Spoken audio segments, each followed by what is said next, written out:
2-2 लाख ब्राह्मणों जनेऊ तोड़ दिए गए, तब जाकर के धर्म बचा। ये जो आज प्राउड के साथ जय भीम और जय मीम के नारे लगा रहे हैं, इनको पता होना चाहिए मोहम्मद गौरी और अकबर के गोलियां तलवारें हमारे बाप दादाओं ने सीने में झेली, तब ये पीछे जिंदा रहे, तब ये पीछे जिंदा रहे। हमारी आबादी कम है, तुम बताते हो कि तुम 15% हो, तुम ही नहीं कर पाओगे। हमारी आबादी हिजड़ों की तरह ताली बजाकर नहीं खत्म हुई है, मर्दों की तरह देश और धर्म के लिए लड़कर खत्म हुई है।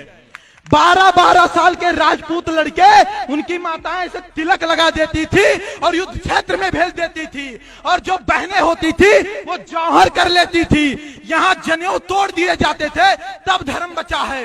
मंगल पांडे, भगत सिंह शादी विवाह नहीं किए और देश के लिए लड़ गए, तब ये आजाद है। जिसको आज आप अपने आप को मूल निवासी बता रहे हो ना, एक भी मूल निवासी नहीं खड़ा था देश की आजादी के लिए और धर्म की आजादी के लिए। जिनको यह लगता है कि यहाँ के बाभन ठाकुर इनका शोषण कर रहे हैं, वो एक बार नजर पाकिस्तान पर डाले, जहां ये 23% थे और 1.9% बचे हैं। इनको पता चल जाएगा कि इनका शोषण किसने किया है। हमारे बाप दादाओं ने 565 रियासतें दी, तब इनको प्रधानमंत्री आवास के तहत जो योजना मिला, तब घर बनवाने के लिए जमीन हो पाया है।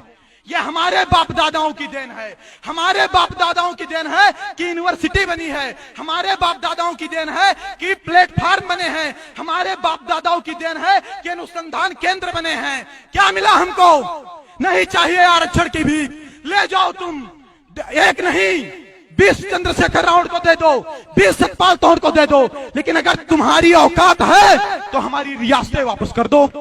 तुम्हारी औकात है तो हमारी रियासतें, हमारे धन वापस कर दो। नहीं कर पाओगे, कंगाल हो जाओगे, क्योंकि पूरा का पूरा भारत हमारी रियासतों पर टिका है। हमने अपना सब कुछ छोड़कर अखंड भारत का सपना देखा था।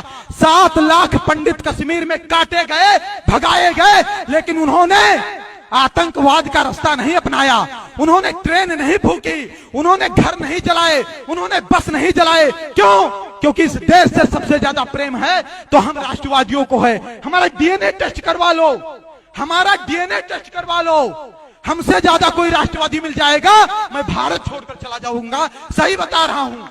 बाप दादा देश और धर्म के लिए लड़े, उनका लड़का आज सिस्टम से लड़ रहा है, उनका लड़का रिजर्वेशन से लड़ रहा है, उनका लड़का SC ST एक्ट से लड़ रहा है।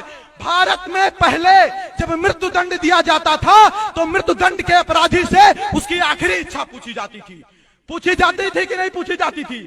मृत्यु दंड के अधिकारी से आखिरी इच्छा पूछी जाती थी। लेकिन हमारे देश का संविधान तो देखिए, हमारे देश में समानता का अधिकार तो देखिए, हमारे देश की डेमोक्रेसी तो देखिए।